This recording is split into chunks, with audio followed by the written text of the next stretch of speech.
மன அழுத்தம் தான். அப்போ என்ன அர்த்தம்? எல்லாமே நல்லா இருக்கும், சனி அற்புதமாக இருக்கக்கூடிய காலகட்டம்.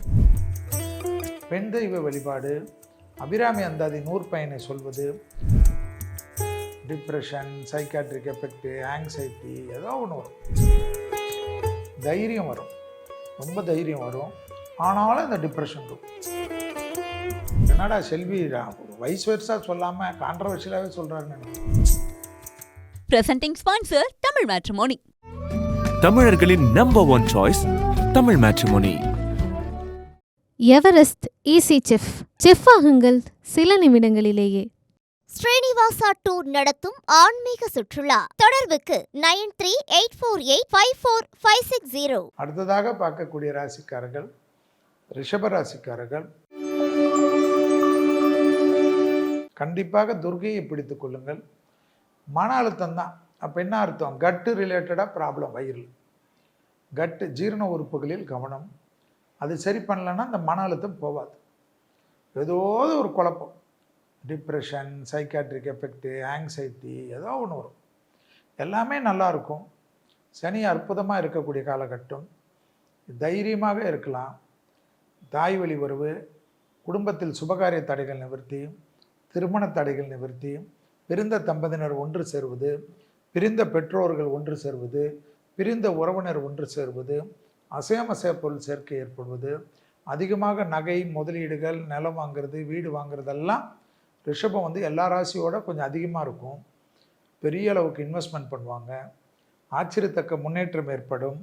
துர்கை கவசம், பிரசித்தி பெற்ற துர்கை கோயிலுக்கு போகிறது, பட்டீஸ்வரம் போல், கனகதுர்கா போல், அதே போல் கதிராமங்கலம் வனதுர்கா போல், எங்கேயாவது துர்கா, காளி துர்கா கூட போயிடுங்க. கல்கட்டா கூட ஜாலியாக போயிட்டு வாங்க. சாமியை பார்க்குற மாதிரி பார்த்தோம், அந்த ஊரை பார்த்த மாதிரி இருக்கும், அந்த மக்களை பார்த்த மாதிரி இருக்கும்.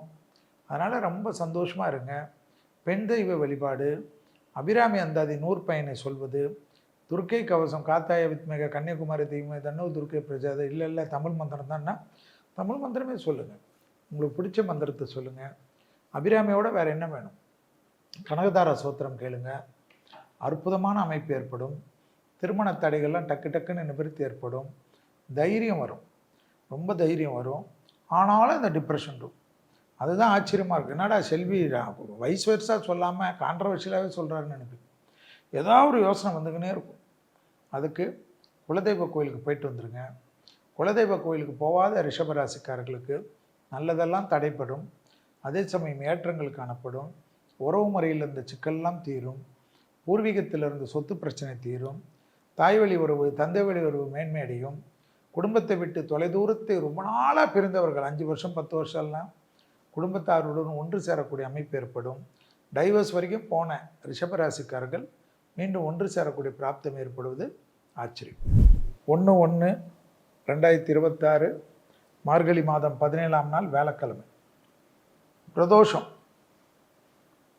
அற்புதமான நாள். ஆனால் உலகத்துக்கு தங்கத்தில் முதலீடு பண்ணுறதை ஃபஸ்ட்டு ஞாபகம் வச்சுக்கோங்க. நிலம் தங்கம் ரொம்ப ஹை லெவலில் போகும். எல்லாரும் சொல்லுவாங்க அது குறை இது குறை, நம்பாதீங்க. திருக்கணிதத்தின்படி சனி ஏற்கனவே மீன வீட்டில் இருக்கிறதும், இந்த 26வது வருடம் 2 பயிற்சிகள், அதில் வாக்கியத்தில் 3 பயிற்சிகள், சனி பயிற்சியும் சேர்த்து வரும். ஆனால் திருக்கணிதத்தில் 2 பயிற்சிகள். ஒன்று குரு, அது பார்த்திங்கன்னா 2/6/2026. நான் திருக்கணிதத்தை பற்றி சொல்கிறேன். அடுத்தது ராகு கேது 5/12/2026. ஆனால் வாக்கியத்தில் சனி பயிற்சி 6ஆம் தேதி 3வது மாதம் 2026. வாக்கியப்படியும் சனியானவர் எங்கே வராரு? மீனத்துக்கு வராரு. ஸோ நிறைய பேர் நாங்கள் வாக்கியம் தான் ஃபாலோ பண்ணோம், அதுக்கு தான் சொல்லுவோம். ஸோ இதெல்லாம் வச்சு தான் குருவார உச்சமாக போகிறார் இந்த வருஷம்.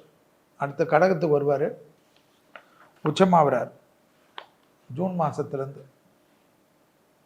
அதிச்சாரம் கணக்கு எல்லா கணக்கும் பார்த்து தான் திருப்பி அதே குரு 31/10/2026 அதிச்சாரத்தில் போகிறாரு சிம்மத்துக்கு.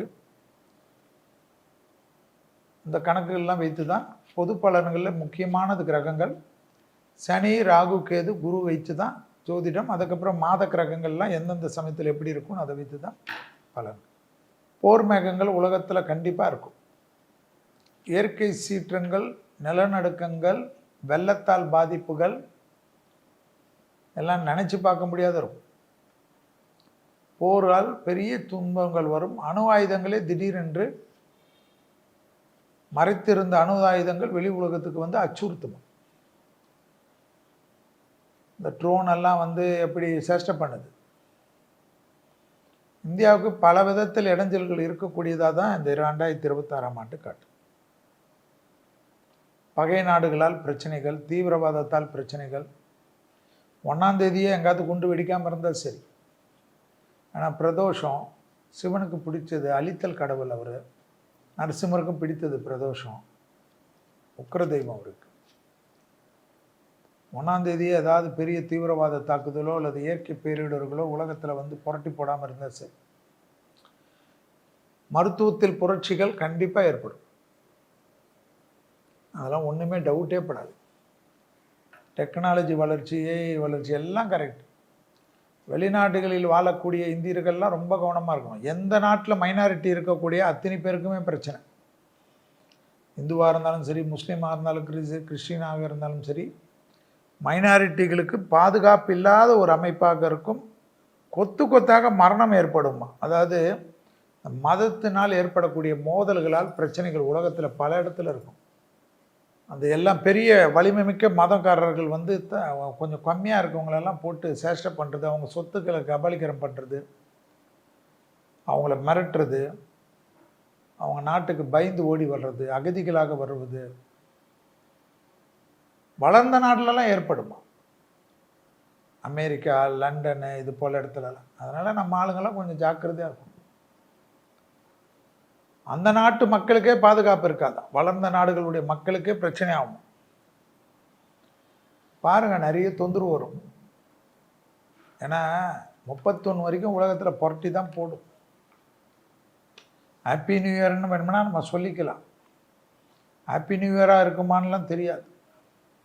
ரசம் சோறு சாப்பிட்டாலும் சரி, ஒரே ஒரு ஊறுகாய் சாப்பிட்டாலும் சரி, இல்லைன்னா ஒரு முட்டையோடு சாப்பிட்டாலும் சரி, நிம்மதியாக இருக்கிறக்கூடிய இடத்துக்கு வந்துருக்கு. கஷ்டப்பட்டு கோடிக்கணக்கில் அப்படியே பெரிய லெவலுக்கு பணம் சேர்த்தவங்கெல்லாம், நான் ஏற்கனவே சொன்ன நாடுகள் பாதுகாப்பு இருக்கும். அதில் ஏஷியன் கண்ட்ரீஸில் ரொம்ப பாதுகாப்பு இருக்கும். ஆனாலும் தலைவர்களுக்கு பாதிப்பு ஏற்படும். தலைவர்கள் மோடிஜியிலேருந்து ரொம்ப கவனமாக இருக்கணும், அமித்ஷாஜி வரைக்கும். நான் எக்ஸாம்பிள் சொல்கிறேன். தீவிரவாதம், ஹெல்த்து, பிரதமர்கள், முதல்வர்கள், நம்ம ஸ்டாலின்ஜி கூட ஹெல்த்தில் எல்லாம் பார்த்துக்கணும். பெரிய நடிகர்கள்,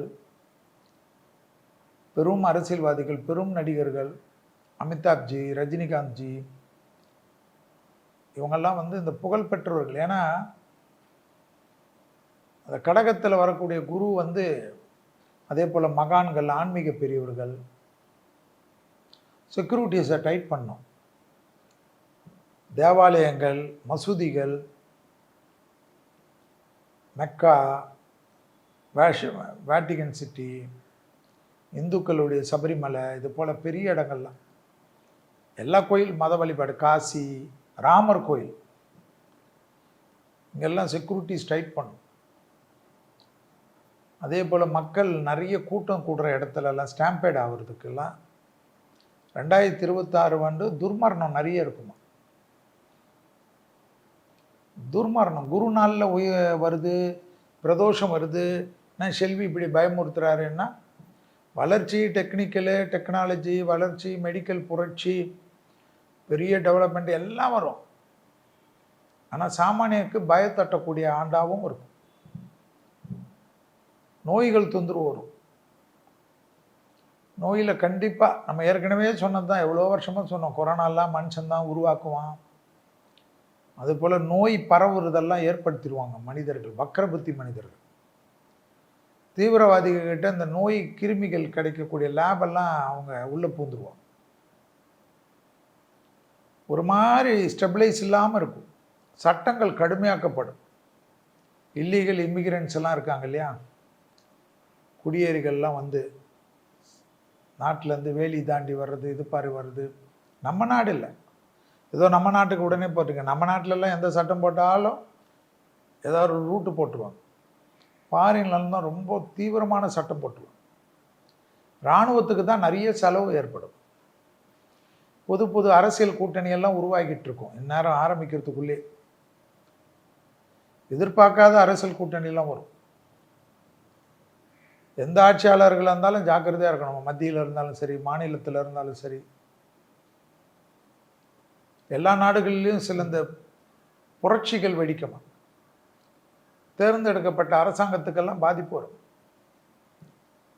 நிறைய பிரச்சனைகள், நிறைய இந்த தப்பான செய்திகள், மீடியா வந்து மிஸ்மீடியா வருது, பொய் செய்திகளை பரப்புறது, அதனால் மக்கள் பேனிக் ஆகிறது, பயத்தை ஏற்படுத்துறது,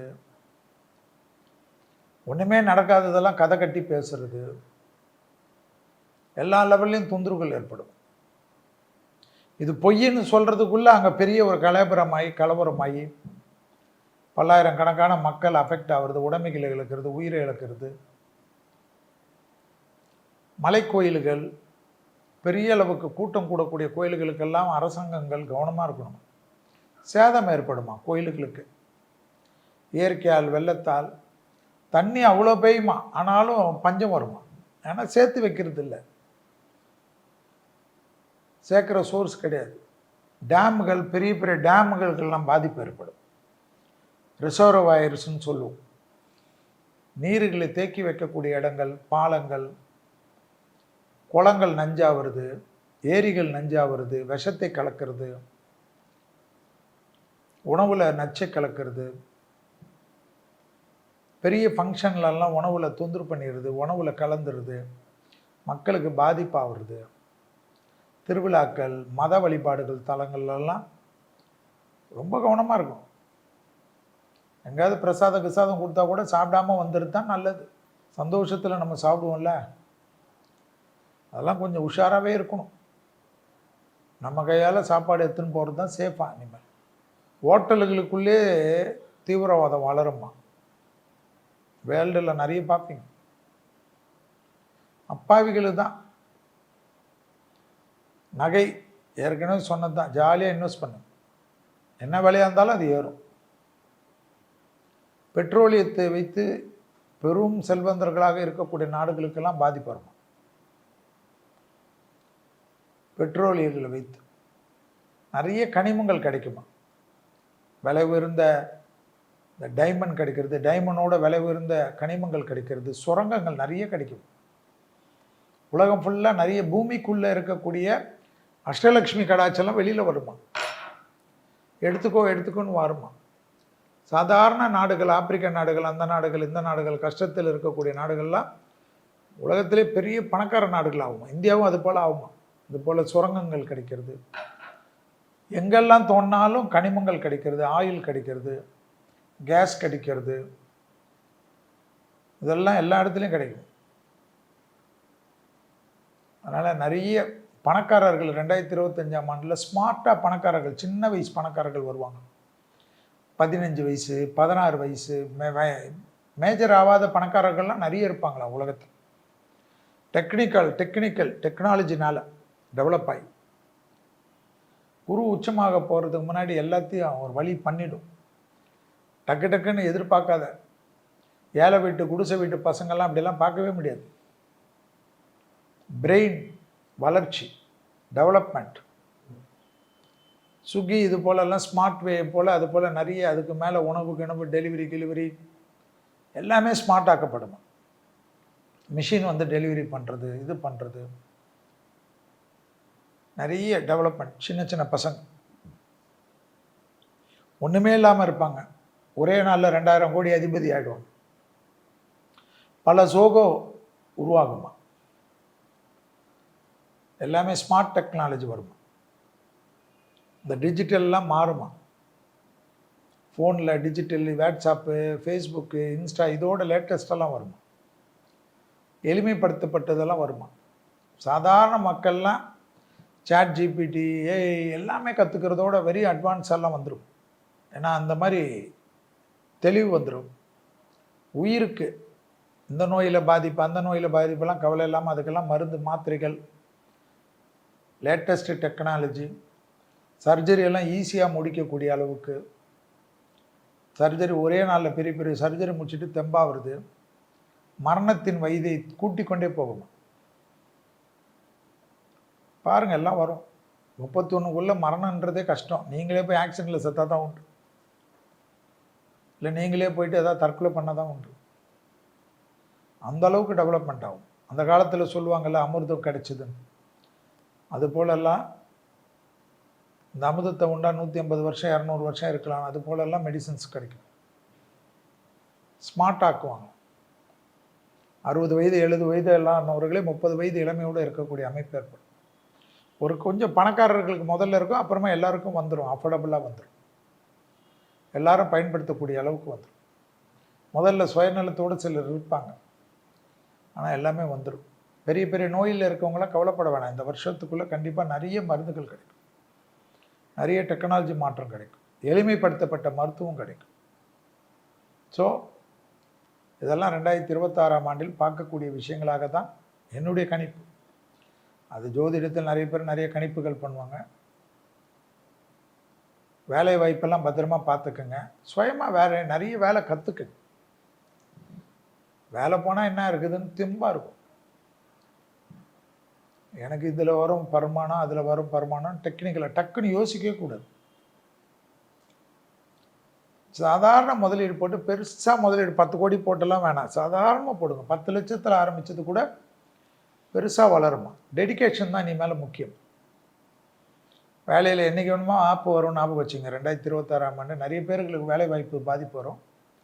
வந்தாலும் ஏற்கனவே செல்வி சொல்லிட்டாரு, நான் ரெடியாக இருக்கிறேன்.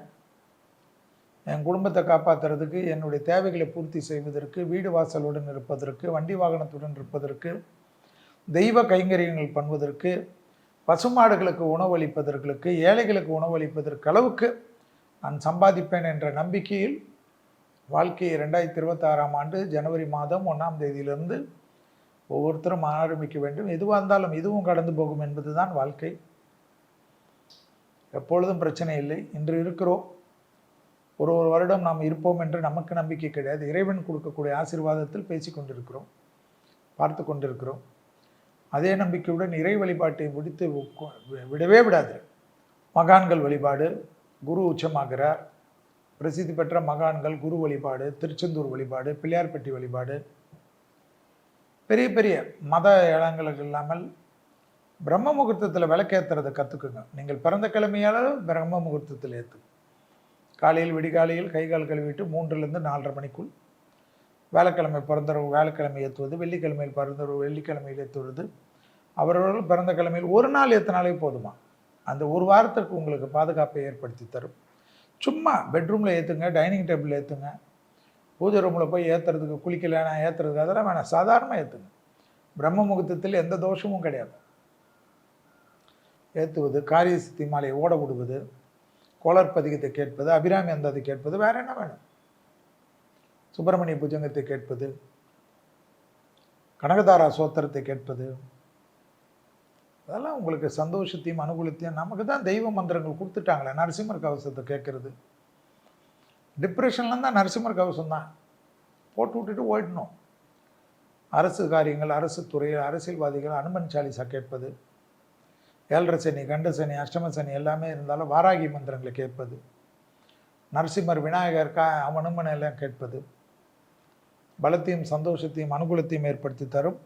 ரிஷபராசியில் வரக்கூடிய ரோகிணி நட்சத்திரத்தில் பிறக்கக்கூடிய இந்த புத்தாண்டு சந்திரனுடைய நட்சத்திரம் எப்படி பிரகாசமாக பௌர்ணமி நிலவு போல் இருக்கிறதோ அதே போல் சந்திரன் அதிபதியாக இருக்கக்கூடிய இந்த ரோகிணி நட்சத்திரத்தை போல் நீங்களும் பிரகாசிகமாக இருக்க வேண்டும் என்று எல்லா வல்ல ஸ்ரீ ராகவேந்திர மனதார பிரார்த்தனை செய்து, அடுத்தது நாம் ஒரு தமிழ் மாதத்துக்கு உண்டான பலன்களை பார்க்கின்ற சமயத்தில் அதில் சொல்லக்கூடிய பரிகாரங்களையும் செய்யுங்கள். வருட பரிகாரங்களையும் எப்பொழுதும் செய்வது, அந்த கோயில்களுக்கு, பிரசித்தி பெற்ற கோயில்களுக்கு சென்று விட்டு வருவது ஏற்றத்தையும் அனுகூலத்தையும் ஏற்படுத்தி தரும். Presenting sponsor Tamil matrimony. Everest easy chef ஆகுங்கள் சில நிமிடங்களிலேயே. ஸ்ரீனிவாசா டூர் நடத்தும் ஆன்மீக சுற்றுலா. தொடர்புக்கு 9384854560.